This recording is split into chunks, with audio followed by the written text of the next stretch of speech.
Hello, welcome to another radio and television station, and I'm Katri. Here comes the local news. On the 28th of November, Prime Minister Phạm Minh Chính received the European High Commissioner for Environment, Ocean and Fishery, Virginia Skinskasivisas. At a meeting, Prime Minister Phạm Minh Chính affirmed that Vietnam implements the foreign policies of independence, self-reliance, diversification, multilateralization. Vietnam is a good friend, a reliable partner, and responsible member of the international community, including relations with EU and in ocean-related matters. The Prime Minister wished the EU to cooperate with Vietnam in developing the marine economy. High Commissioner Skinskasivisas highly appreciated Vietnam's efforts and commitments in implementing green policies and combating climate change, including a roadmap towards reducing zero-strain emissions by 2050. He suggested that Vietnam continue to pay attention and coordinate with the EU in forest protection and development, protect biodiversity of forests, seas, and oceans, including strengthening the fight against plastic waste.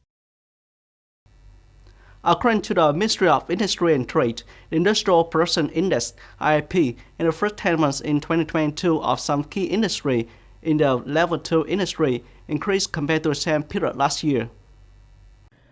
In particular, beverage production increased by 31.5%, apparel production increased by 19.2%, production of leather and related products increased by 17.7%. Production of drugs, medical chemicals, and medical herbs increased by 17.5%. In last month of 2022, in order to stabilize and develop domestic industry, the Ministry of Industry and Trade had assigned the Department of Industry to remove difficulties for enterprises to boost industrial production, coordinate with related units to support enterprises in finding alternative raw materials with appropriate prices to ensure sufficient raw materials and fuel for production and consumption. The 9th National Buddhist Congress term 2022-2027, with the participation of nearly 1,100 delegates, opened this morning in Hanoi. In the last term, the Sangha at all levels and monks, nuns, and Buddhists actively participated in the socialization of health, education, vocational training, social assistance, social security, humanitarian charity, and etc., with many practical activities such as supported over 7 trillion dong for the poor, disabled, difficult people, orphans, lonely elderly people affected by natural disaster and epidemics. At the conference, the President highly appreciated the important contributions of the Vietnam Buddhist Sangha in the 2017-2022 term to the country's overall achievements. The President awarded the Labor Order, the Great National Unity Order, and many other awards.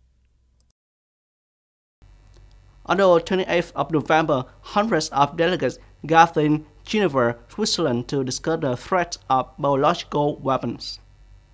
There is an opinion that viruses, bacteria, and other pathogens can be used as tools of war in Ukraine.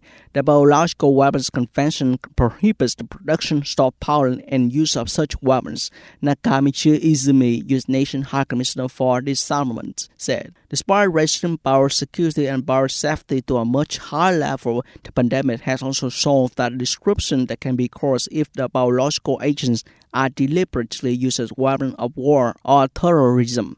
Russia has accused the U.S. of supporting secret biological weapons laboratories in Ukraine. At a conference, Russia Representative the United Nations Gennady Gatilov echoed the above accusation.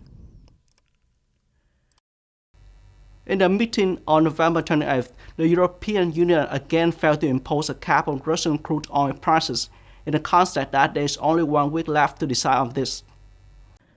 Diplomats said the European Commission, the EU executive body, had processed a ceiling price of $75 per barrel during talks yesterday. Free comments said EU officials stated that figure could be reduced to $62 per barrel.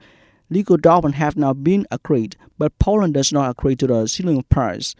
It is expected that the ceiling price will take effect from December 5th, but the EU has not yet set a new time to conduct the negotiations. If no agreement is reached by December 5th, the EU will ban imports of Russian crude oil from December 5th and Russian oil products from February 5th, 2023. That's all for today. Thank you for watching and goodbye.